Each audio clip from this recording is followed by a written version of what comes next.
Have you guys heard of the Millennium Problems? Well, they are a set of 7 problems ranging in different fields, including topology and quantum physics. And they are considered some of the most difficult problems ever. You might have heard of these from the $1 million prize associated with proving any of them. So these problems were chosen because of their history dating back hundreds of years. So the prize was announced to get people to solve these problems. Yet, most of them still remain unsolved, 20 years after they were released by the Clay Mathematics Institute on May 24th, 2000. The 7 problems consist of the following: the Yang-Mills and mass gap, the Riemann hypothesis, the P versus MP problem, the Navier-Stokes equation, the Hodge conjecture, and the Birch and Swinnerton-Dyer conjecture. You might have noticed that I only listed 6 because the Poincare conjecture is the only one that has been solved by Grigory Perelman in 2003. That's for another video. So today I'll be talking about P versus MP, one of the most famous and unsolved problems in the area of computer science. This proof deals with 2 types of problems. The first type is P-type problems. These are pretty easy problems to do. Some examples include 5 squared or the cube root of 64. The second type of problems are NP problems. These are extremely hard problems. The only good thing about these is that you can check them very easily. Some examples include like large products or the Toy-Tian function for 10,035. Now we have 2 types of problems in our proof, but who cares? What does this mean? The proof deals with solving these problems in polynomial time. The actual proof states that if the solution to a problem is easy to check for correctness, must the problem be easy to solve? In other words, if you can check the problem easily, is the problem actually easy? So let's check out another problem. Let's say find the first 10 digits of Euler's number. And if you don't know what Euler's number is, it's defined by this equation right here. Euler's number has a lot to do with compound interest, and the reason why it's so hard to calculate is because it's a transcendental number. And a transcendental number is a number that cannot be a root of a polynomial equation with integer coefficients. Some examples are pi, e, or the less commonly known 2 to the power root 2, or also known as Hilbert's number.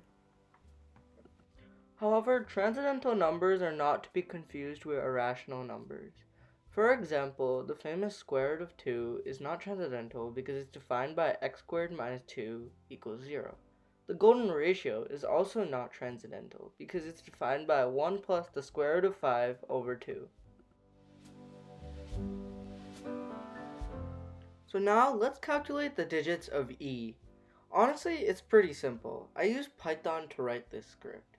All I did was create a function to find the digits of Euler's number with factorials and exponents. Each bit that was created is now a little part of Euler's number. We can now add them up with a summation formula. As you can see in the terminal, the time taken to calculate Euler's number is around 12 seconds. To check it, it is around 0.119 seconds. So the NP formula stays true. Let's check out another problem. You might recognize this function as the famous Collatz conjecture. It is easily the simplest unsolved problem in mathematics today. What we need to figure out is how long it takes this function to get to 1 after a certain amount of iterations. This is a perfect NP problem. So I chose this 500 digit number. You might be wondering why I chose this number. This is because my algorithm would have to be fast to iterate it. Also, I like making things harder for myself. Also, this number takes the most amount of steps to get to 1. This number takes over 20,000 steps to get back to the 1. This is why I chose the number. So now let's plug in this number into our algorithm. Overall, it's pretty simple on how it works. All it does is check a number is even, and if it is, it divides the number by 2. If the number is odd, it multiplies it by 3 and adds 1. After that, it multiplies the number by 2 again, because we know 100% know that after we do multiplying by 3 and add 1, the number will be even.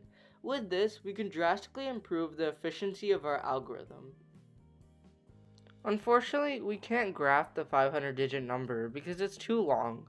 However, we can graph the steps for 63,728,127. We can finally graph these problems with matplotlib to visualize the steps taken to get to number 1. Overall, it took the program 2.31 seconds to complete the loop. Then, to check the equation, it took 0.42 seconds.